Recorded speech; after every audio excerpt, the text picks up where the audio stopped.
So I'm going to say this one more time for the people in the back. These people are only here for business.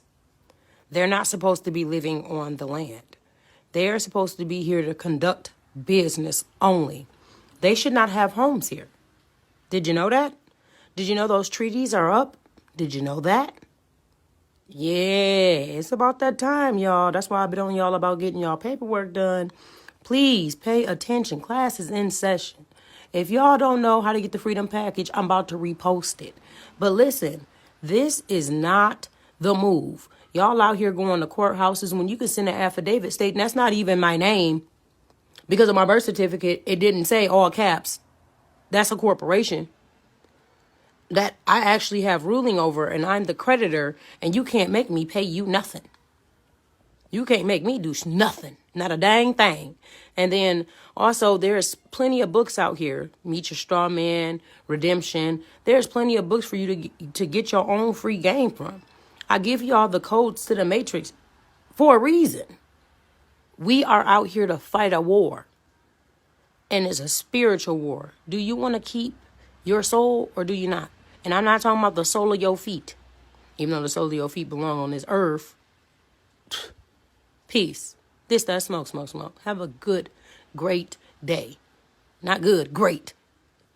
The only reason that white people in the United States or anywhere we are, in Europe, in Africa, in Australia, in Israel, wherever we are the colonizers. We are the colonizers, and we live off the expense of the assault, Europe's assault on Africa, the kidnapping of African human beings, the trafficking, all of these things that we hear today. This is where it came from. Hundreds of years of assaulting and stealing everything that African people and Africa as a continent had, and putting it into the hands of white people. And so this is why, as the chairman has said, the true class struggle, the true working class in the world is the African and colonized working class, not white people, because all white people, and you know this is true, you and I know this is true by just living our lives and seeing it. All white people sit on the pedestal, on the backs of African and indigenous people. And, you know, the statistics are that even poor white people have an easier ability in a crisis to raise $3,000 in an emergency than middle-class African people do. Because we live in social wealth. We live with the wealth.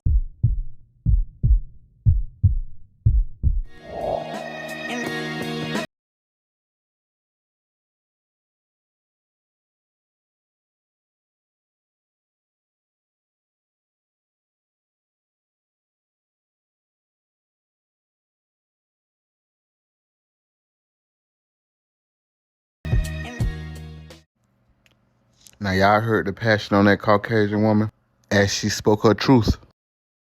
I said I wasn't going to listen to another Caucasian if they weren't speaking like the way she just did, you know, because we want to hear all sides of the story, not just one side. Just listen to the way she was talking.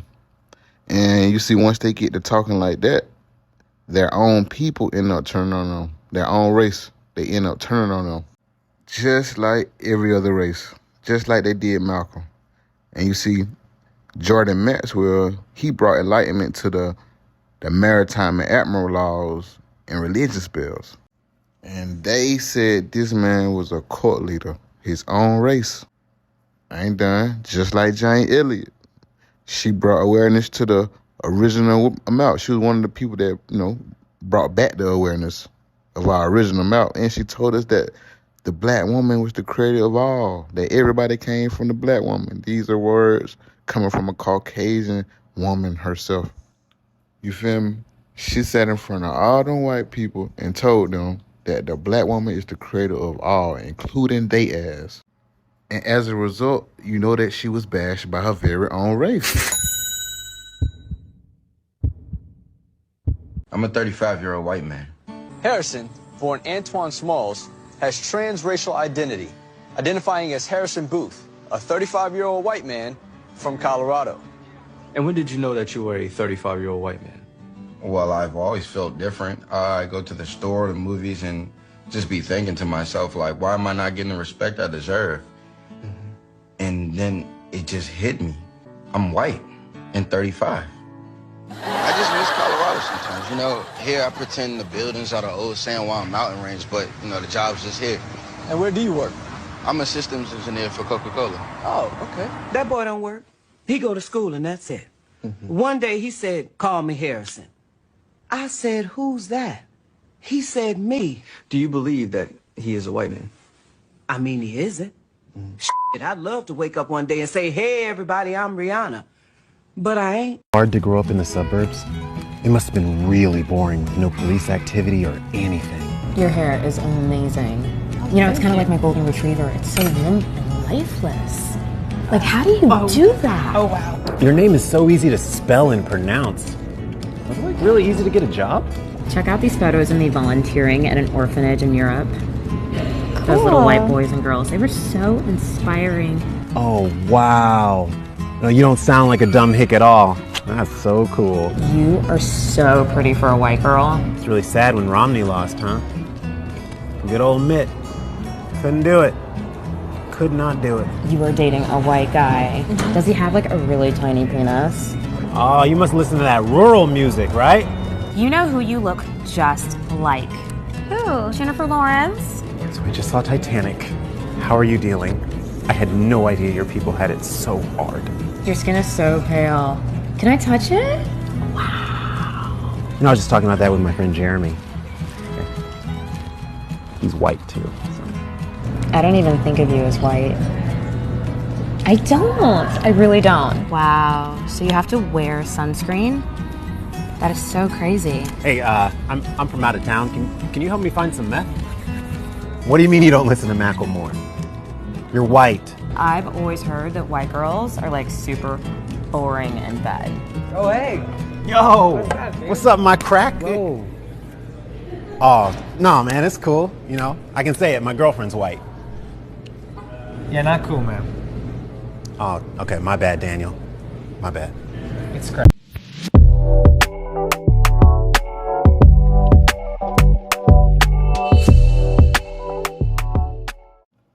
The powers that shouldn't be, they don't like when you try to bring everybody together as one and make them think outside of the box. They don't like that. We need workers, not a nation of thinkers. Remember that? The powers that shouldn't be also knows enough information on how our brain works, so they feed your subconscious with goofy shit that'll give you a bullshit ass dopamine, and we eat it up every time. Every time, people. Two main distractions: social media and the entertainment business. I call it the influence. Oh my God. And through the social media and entertainment, they enforce these type of adversities like racism, religion, trauma, social engineering, etc. And if your mind ain't built for this type of programming, you'll lose your soul. Because these folks be on their shit. They are on a hunt to destroy the minds. That's why it got to be in you and not on you. Every time you fall, you got to get your ass right back up because you ain't dead yet. We don't quit. You got to continue your journey going through obstacles until you get there. Adversity builds character. These motherfuckers know that it's a good percentage of people rising on this planet, and the Kundalini energy is rising for the most part. So they're going to try their best to keep us divided as a human race. And when I say they, I'm not just talking about Caucasians, because it's not just white people, you silly motherfuckers, who've been believing that information your whole entire life. You guys are silly. And plot twist, motherfucker. We still got the black nobility out there in Switzerland and Europe. Really all over, but do your own research. They're going to use entertainers to keep us separated because they got the big influence. They call it idol-worshiping. Then you got a religious and racist war going on. I'm not a racist. I don't see color. I read energy. I know plenty Caucasians who are great people. I just don't like the racist ones. And I don't even like black racist people. They give off bad energy too. Sooner or later, we all gonna have to work together because we all been tricked together. They played us all.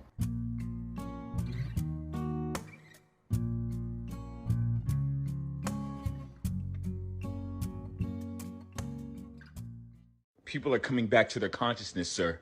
Did you poison the food supply? Yes, sir. There's no mineral left in the soil. Are you feeding them negativity on the news? Yes, sir. War and death. Social media? Yes, sir. Gender wars. Damn. Racism. It's not enough. They keep coming back. What do we do? We need to lower their immune systems. I thought we did that already with the virus, sir. What else can we do? More poison. We'll put more poison in the crop field. We used all the We'll poison. poison the animals. And then tell them to eat the animals. This is why you're our leader, sir. Put the poison in the animals. Train doctors to not address the cause. I see where you're going. But only the symptom. So they'll get treated forever and eventually die. And we still get the money! Sir, what about the people that have found cures for these diseases and are trying to help other people cure these diseases? We'll make it punishable by law to say you can cure disease. What about the people that know the truth about COVID? Punishable by law to spread misinformation about COVID. But sir, that's free speech. We can't pass a law We'll like pay that. social media to take down people that You even say the word. So just think about it. We got the power of influence on a higher scale, and we got it on the lower scale. The lower scale will be coming from the family and the home, because we are products of our surroundings and our environment. White people, I feel sorry for y'all. Y'all kids will kill y'all in a motherfucking minute. Timmy, you're grounded and you're dead, mom, bitch. You're fucking out of here, man. That's how they always do their leg and their foot. You're fucking dead, mom. You're dead, fucking dad is dead, man. Could have got 40 acres and a mule when they freed us. We ain't never been free. Oh, man. That's some real Free shit. what? Free to do what? That's some... Free to go get a white man's job and go watch some football and watch some basketball and buy a little old jewelry? Free? Free to do what? You don't make no law. You don't manufacture nothing. You don't produce nothing. So where's your freedom at? And if the Negro don't have that white boy, he in trouble. He don't know how to eat. He don't know how to eat. The only way he don't know how to eat, he got to go fill out the application and got to go get that job and got to stay on that job and do what the master said do. So giving us 40 acres would have been giving us too much power back then. They ain't gonna give you shit. That's why? Real. They ain't gave you nothing in all these years. They give an immigrant or a refugee more than they get slave descent. Now they might give you something because you got a Nigerian. You consider the immigrant. I go up there and ask them something, well, yeah, I'll give you shit. You gotta still take what you want. Fuck you. Excuse me, ma'am, I'm sorry. No, please. No, I'm sorry. Yeah, but they ain't give you nothing. They ain't giving you nothing when they give you 40 acres and a mule. They come over here and took this land from the Indians. Now how they gonna give me something? This God's land. God put this land here for man. You done gathered it all up. Now you gonna dictate to what you gonna do on it too, that 1700 law? Man, that shit don't work no more. Everybody over here now. Every tongue is in America. America's Babylon. And everybody hate one another. They all doing one another every kind of way. If a person got a country to go to, where's a culture? Where's a culture? Why did he leave that country where's a culture at to come over here where there ain't no culture? Especially, we ain't no culture. Black man ain't no culture. He gave up his culture. He didn't want to follow what the slaves done or what the slaves passed down. He did what Dr. King said do. He went and got that white boy's education. Now he that white boy. And he think that white boy is Superman. That white boy ain't Superman. Iran, Iraq, all these countries is rebelling against him right now. Putin would want to fire on him so fast he don't know what to do. And one of the biggest contradictions I see right now, as we celebrate the 50 years of hip-hop, is I don't hear nobody having a conversation on how hip-hop has hurt Black America. Gangsta rap is the marketing scheme for the mass incarceration of Black males. And nobody's saying nothing about it. 50 years of gangsta rap. 50 years of hip-hop. Most of the money made by Jewish publishing houses. Not a single black institution, relevant black institution, and let me tell you what relevant institutions are. Schools, banks, hospitals, supermarkets, manufacturing and distribution centers. 50 years, billions of dollars, the most influential music form on earth. And in 50 years, they haven't built a single institution for black people. The main message of gangster rap is I made it out the ghetto, you didn't. And I'm gonna flaunt to you what I have that you may never get. It's about making yourself look important to people who don't have much.